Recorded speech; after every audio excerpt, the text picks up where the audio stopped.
asalaamaaleykum waa Alphie Cuisine nuyu naa leen ziar naa leen sama gars yi ba lépp jàmm waa ay ca ñu dem ci recette jeudi yi xam ngeen ni jeudi ferme Gandiole la spécial ferme Gandiole lay doon sama gars yi de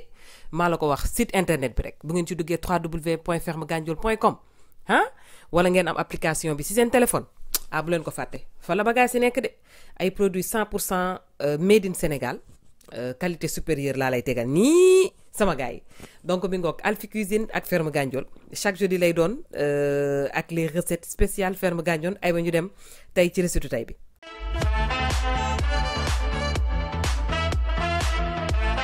asalaamaaleykum waa Alphie Cuisine sama gars yi ba lépp jàmm namm naa leen de sama gars yi ba yéen a ngi ci jàmm nag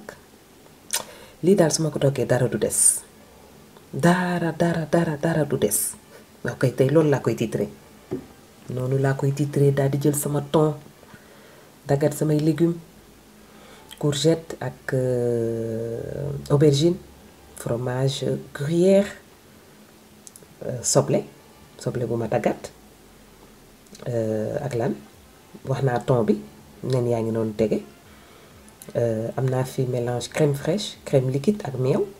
épices yaa ngi ne la ci côté bi dinaa defar tuuti salade ak pâte brisé moom laa fi am ñu fas yéene defar benn quiche au thon bu neex bu bëri bagage bu fees dell sama gaay yi waa na ngeen def nag ci lu ngeen ne namm naa leen de ok abispay tey origan la fi andi dama amaale noix de muscade poobar xorom persil séché waaw li may tàmbalee nag comme quiche au thon la mais dama ci bëgg def quelques légumes yoo xamante ni moom laa dese woon ci frigo bi voilà comme bu fekkee da ngay reprendre sa ay recettes yi comme ni nga koy defee mu nekk les recettes de jeudi ak ferme Gandiole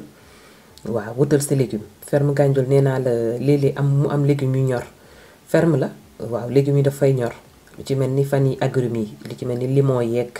pamplemousse yi ak clémentine ñor na bu ngeen wootee bu ngeen commandé poulet yeeg jën yeeg volaille yeeg nen yeeg produits laitiers yi bu leen fàttee laajte ban légume de saison moo fa nekk ok bu ko defee daal di ngeen toog fi ngeen toog ferme Gandiole daal di leen koy livré fu ngeen nekk ci Dakar 500 francs ngeen di fay yëg ngeen ni ferme Gandiole dafay jaay jën léegi waaw jën yu baax pour ñii di defar ceebu jën ay tëllu jën yu baax wala ñii di fiiriir ok catégorie jën yi dinañ ci gën a ñëw mais nag jàpp leen ni tey thon daal laa jëlee ferme Gandiole waaw ndax yamatuñ ci volaille kase ferme Gandiole ci jën yi léegi abaissé sa pâte brisée pour mu mën a xaj ci muulu tarte bi donc dama ko abaissé tuuti daal di koy jël def ko ci fond moule bi am na ñoo xamante ne su ñuy defar seen quiche nag dañuy jël papier cuisson bi def bàyyi ko ci moule bi man je préfère pas parce que dafay wàññi effet croustillant bi dama koy dindi def ko directement ci moule bi waaw courgette aubergine ak soble moom laa dagat bu la neexee mën nga def poivron def oignon bu la neexee mën nga def beneen légume boo am voilà l'essentiel mooy que genre recette yi bu ñu koy def nañ ciy def légume pour digestion bi gën a yomb et puis apport yi nga xamante ni moom la ñu fruits ak légumes yi di andil waaw bu ñu koy xeeb mi ngoog nen yi ferme Gandiole la jóge waaw nen yu baax yoo xamante ni ay œufs frais yoo xam ne xam nga ferme moom nen yu frais moo fay am waaw nen yu du fanaan nen yu du yàqu dañuy dem ci poulailler ba jël fa nen yi nga xamante ni moom la ginaar gi nen andi leen ko sama gars yi waaw xanaa du waa ferme Gandiole ñoo mën a defar lu ñoo mën a joxe lu frais qualité supérieure bi laa lay tegal sama gars yi waaw koy ma gën a jege sil wax ci sax léegi nañu bati nen bi defar appareil bi nga xamante ni mooy ñeexu kii bi ñeexu quiche bi crème fraîche laa def fii def crème liquide daal di koy délayer ak tuuti meew moom laa dóor léegi ci nen bi léegi nag nañ sàppali wutal persil séché dóor ci defal sa noix de muscade def poobar def xorom waaw koy am na ñoo xamante ni dañuy nokkos seen quiche nag mais man quiche dama koy bàyyi naturel waaw koy duma ko nokkos thon bi saf na légume bi saf na te wóolu naa sama sàppali ana jéeg ji wóolu seen sàppali nga xamante ni soxla wu ñu daraay bouillon déedéet nit dangay ñeme sa assaisonnement dangay ñeme loxo bi ok yàlla bu nekk loxo ndaar ay yow tam ma nuyu waale sax waa Saint-Louis nuyu sama bàjjen yi nuyu sama tante yi nuyu samay maam ok ñanga ndar géej booru jàmm gën goxo mbaaj ak sindoone ok gendar fàttewuma leen tey daal yéen laa jëlanteel tey waa ndar ñoo moom recette bi ok ne ñu nuyu ndar yëpp tombé na courgette bi di ñor thon bi après laa ko ci def su ma fayee gaz bi aubergine bi ñor na préparé nañ lépp pâte bi def nañ ko ci moule bi léegi nañu def thon bi ci biir daal di koy tas fan yi nag thon dafay ñëw waa thon dafay ñëw parce que dama ko fi am comme man lu ma am ci sama placard bi ci laay organiser sama ay recettes moo tax tout le temps thon à huile yi xam nga moom dafa ak pâte ak nen ak farine dama koy wax ak meew dafa bokk ci jeeg ji lu ñuy war a am ci seen ay kër ok warul ñàkk daal ci ay kër ñu ngoog léegi nañu bàyyi mu sedd tuuti ñu daal di koy jël def ko ci fond wu moule bi nga xamante ne moom la ñu def pâte brisé bi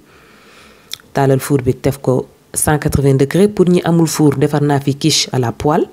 li ngay njëkk def mooy da ngay njëkk pré-cuire pâte bi ci poêle bi daal di def sa ingrédients yëpp dem leen ci vidéo yi toujours booy tàppee vidéo di set bu Alphie Cuisine da ngay njëkk def Alphie Cuisine nga def quiche à la poêle waaw bu ko defee doo réer ni ngoog soo duggee Alphie Cuisine quiche à la poêle ingrédients yi ma fa def moom ngay changer jël ingrédients yi ma def nii ok mu tombe nii bu jeudi bi nekk recette ferme Gandiole produits laitiers yi am na ferme Gandiole muy fromage frais meew am na ferme Gandiole ak lan ak nen waaw nen bi am na ferme Gandiole donc yii boo wutee sa paquet bu fekkee da ngay reprendre recette bi da ngay teel a woote parce que produits laitiers yi dafay gaaw a jeex waaw su ko defee ñu daal di lay jaayaale tuuti blanc de poulet soo ko bëggee changer wala poulet fumé waaw wala cuisse de poulet wala aile de poulet waaw su ko defee nga daal di koy togg defar sa quiche changer ko def bu poulet fromage bi nag ma nuy waale dëkk yi nga xamante ni ñoom ñooy defar man dama bëgg fromage nag dama bëgg fromage waaw ma dem ma booru Genève wut fa gruyère wala ma dem Amsterdam jëli Gouda